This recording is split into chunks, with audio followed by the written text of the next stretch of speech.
नमस्कार साथियों, यदि आप एक रेगुलर गवर्नमेंट एम्प्लॉय हैं तो आपको फाइनेंशियल ईयर 2024-25 का इनकम टैक्स समरी किस प्रकार से फिल करना है और न्यू एंड ओल्ड रिजीम में कौन सी टैक्स रिजीम से आपको टैक्स फाइल करना है, आपके लिए दोनों रिजीम में कौन सी रिजीम बेहतर होगी, यह इस छोटे से वीडियो में आपको सीखने को मिलने वाला है। तो बिना स्किप किए इस वीडियो को अंत तक देखिए, यहाँ पर आपको काफ़ी कुछ नॉलेज मिल जाएगा। सबसे पहले आपको 2024-25 का यदि इनकम टैक्स फाइल करना है तो आपको अपनी ईयरली पे स्लिप डाउनलोड करना होगी। ईयरली पे स्लिप से आप डाटा को यहां पर फिल करेंगे।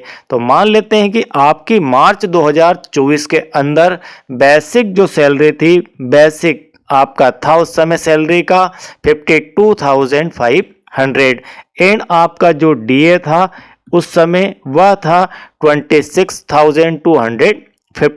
उस समय आपका जो एचआरए था, एचआरए 1,704 रुपये। देन इन तीनों का जो टोटल है वह हो जाता है 80,454।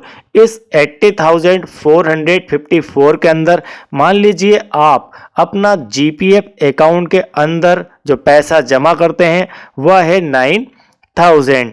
तो 9,000 आपने यहां पर जमा कर दिया और इसके साथ में जीआईएस जो आपका बीमा होता है, इंश्योरेंस होता है, उसका डिडक्शन है 200 रुपीज।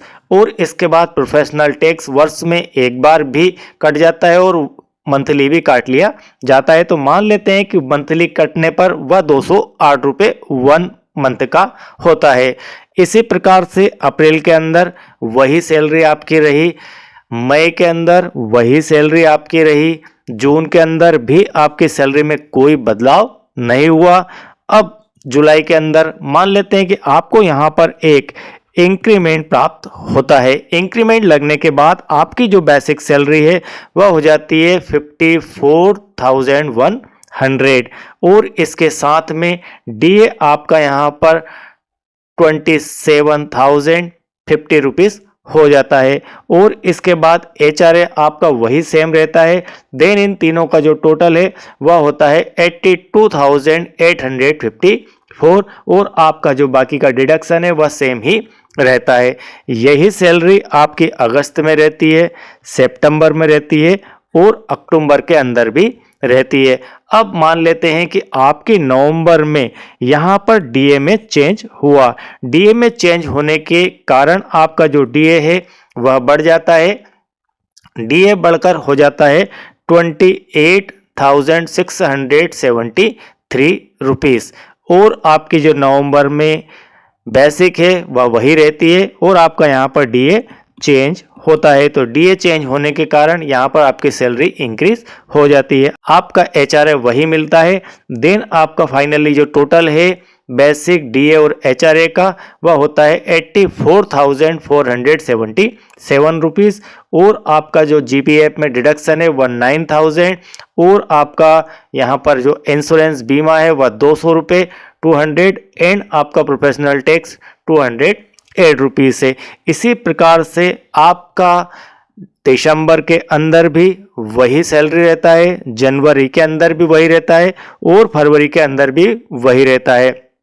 इस प्रकार से आपका यहाँ पर टोटल यहाँ पर 208 की जगह 212 भी हो सकता है। 208 से यहाँ पर 4 रुपये कम होंगे और यदि 212 यहाँ पर काटे जाते हैं 212 देन आपका यहाँ पर हो जाता है 2500 रुपये। अब फाइनली आपका जो बेसिक का टोटल है इन सभी का 12 मंथ का वह हो जाता है 6,42,800 एंड यहाँ पर आपका जो डीए है उसका टोटल बनता है 3,27,892 और यहाँ पर आपका जो एचआरए है इसका टोटल बनता है 20,448 रुपये और इन सभी टोटल का जो टोटल है वह बन जाता है 9,91,140 और आपका जो जीपीएफ है उसका टोटल यहाँ पर बनता है 1,08,000 रुपये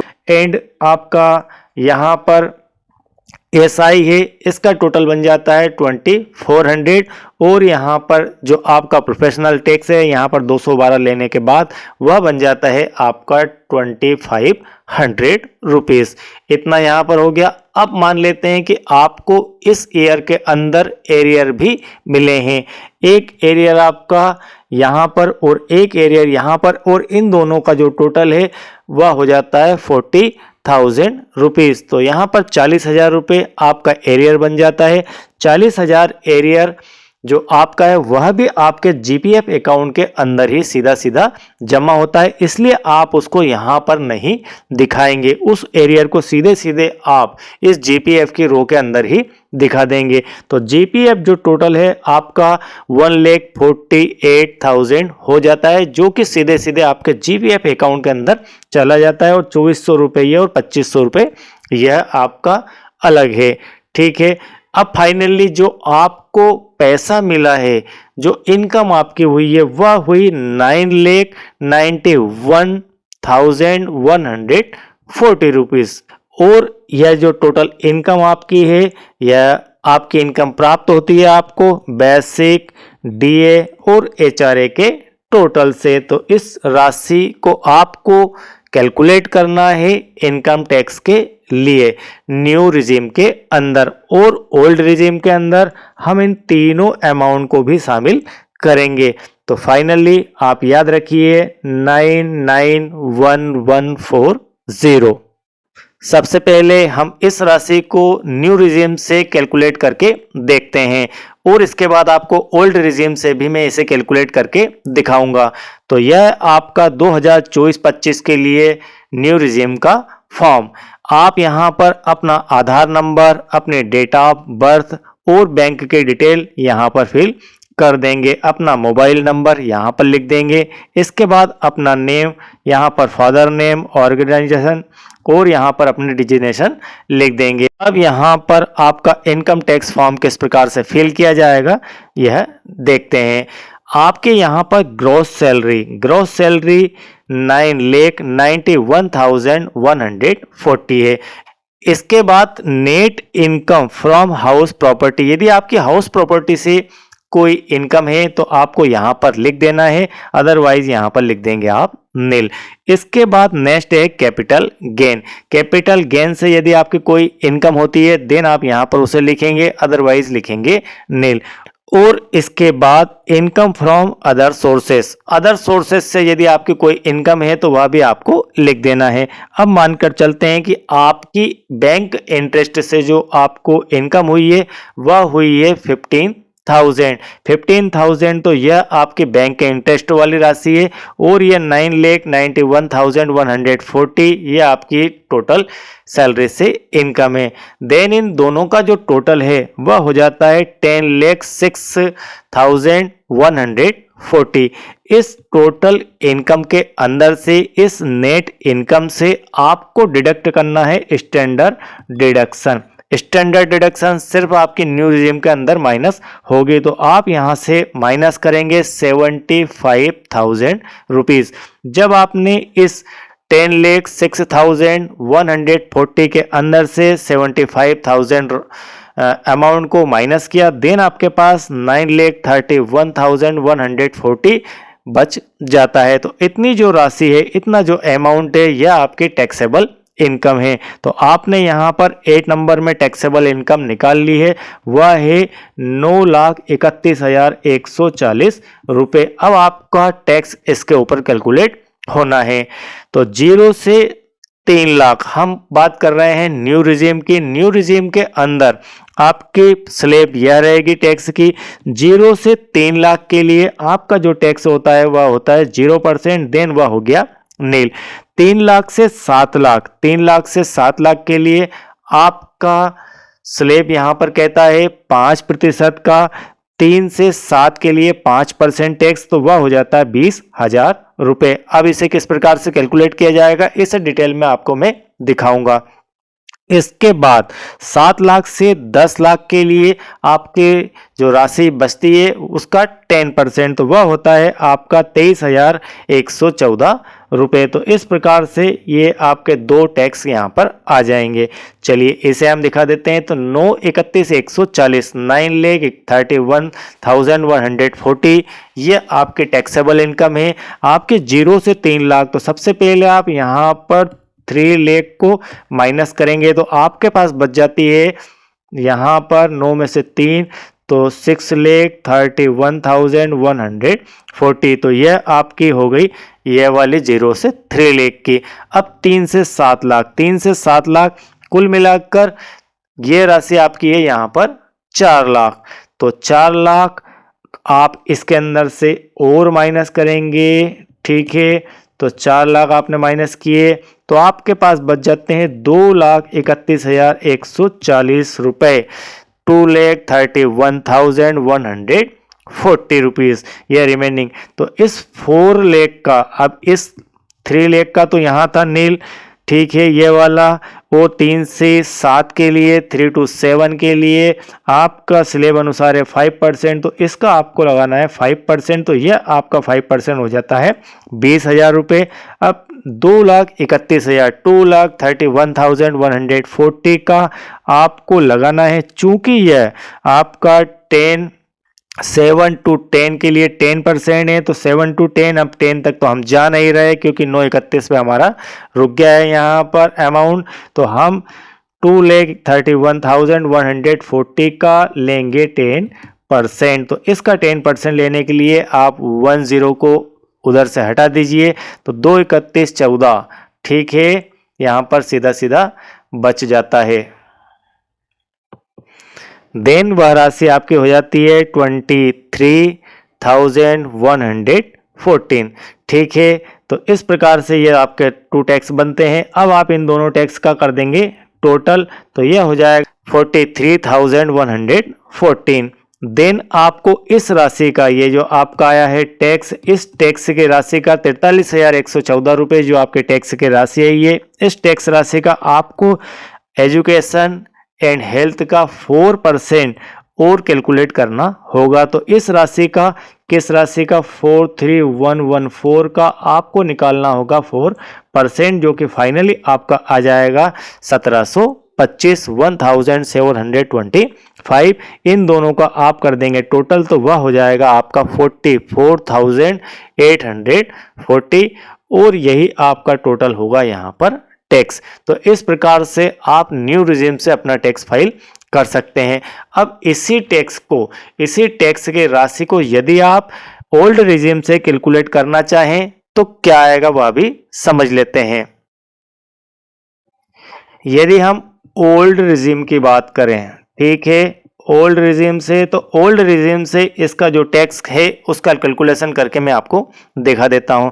आपका फाइनली यहां पर आता है 99,140। इसमें आपने 15,000 रुपये ये प्लस कर दिए। देन आपका यहाँ पर हो जाता है 1,00,6140। यह आपका टोटल अमाउंट हो जाता है। इस टोटल अमाउंट में यदि आप मान लीजिए कि स्टैंडर्ड डिडक्शन लेते हैं तो वह स्टैंडर्ड डिडक्शन होती है आपकी 50,000 रुपये की, 50,000 रुपीज़। और आपका जो ये है स्टैंडर्ड डिडक्शन आपका 2,500 रुपीज़ प्रोफेशनल टैक्स आपने यहाँ पर डिडक्शन में दिया था। इसके बाद 80C के अंतर्गत हम मान लेते हैं कि आपका 1,50,000 रुपये फुल अमाउंट आपने डिडक्ट करवाया है। तो आपका GPF इतना हो जाता है। तो हमने इसे ले लिया 80C के लिए और आपका 10,000 रुपये, 10,000 रुपये 80TTA के अंतर्गत माइनस हो जाएगा। 80TTA से अर्थ है कि आपने यहाँ पर जो 15,000 की राशि, आपने 15,000 की जो राशि ब्याज के लिए, बैंक इंटरेस्ट के लिए लगाई थी, अब उसमें से आप 10,000 को माइनस कर सकते हैं। देन फाइनली आपका यहाँ पर फाइनली टोटल बन जाएगा इन सबको घटाने के बाद 7,00,000 93,640 इन सबको आप कर देंगे इस राशि में से माइनस, देन आपके पास इतनी राशि बच जाएगी और यह सारी राशि आपकी बनती है 2,12,500 रुपए। इतनी राशि को आपने इसमें से माइनस कर दिया, देन आपके पास यह राशि बच जाती है। अब इस राशि के ऊपर आप टैक्स कैलकुलेट करेंगे। जब आप इस राशि के ऊपर टैक्स कैलकुलेट करेंगे, देन फाइनली न्यू रिजीम के अंतर्गत आपको 0 से 2.5 लाख तक तो छूट होती है, 0 से 2.5 तक तो आपका होता है नील, और इसके बाद 2.5 लाख से 5 लाख के बीच में आपका लगता है 5% स्लैब के अनुसार, और 5 लाख से लेकर आपकी जो अमाउंट है 793,640 तक के लिए आपका लगेगा यहाँ पर 20%। तो इस स्लैब के अनुसार यदि आप कैलकुलेट करेंगे तो फाइनली आपका 12,500 तो एक और प्लस 58,728 एक लग जाएगा, और इसका टोटल हो जाएगा 71,228। तो इस प्रकार से यह आपका टैक्स होगा, और इसके ऊपर 4% का आपका एजुकेशन एंड हेल्थ का टैक्स लग जाएगा। फाइनली यह जो है आपका न्यू रिजीम के अंतर्गत पहुंच जाएगा 74,080, इतना हो जाएगा।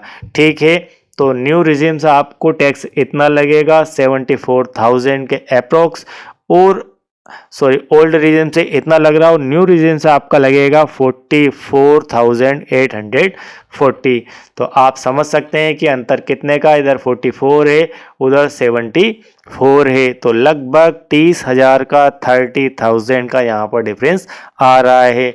इसलिए आप यहाँ पर न्यू टैक्स रिजीम से ही अपना टैक्स फाइल करें तो ज़्यादा फायदे में रहेंगे। और यदि आप चैनल के साथ नए हैं, मुझे पहली बार देख रहे हैं, सुन रहे हैं, और आपने अब तक चैनल को सब्सक्राइब नहीं किया है तो चैनल को सब्सक्राइब कीजिए, वीडियो बेहतर लगे तो लाइक कीजिए, और अपने साथियों को इस वीडियो को शेयर करना ना भूलें। Thank you very much.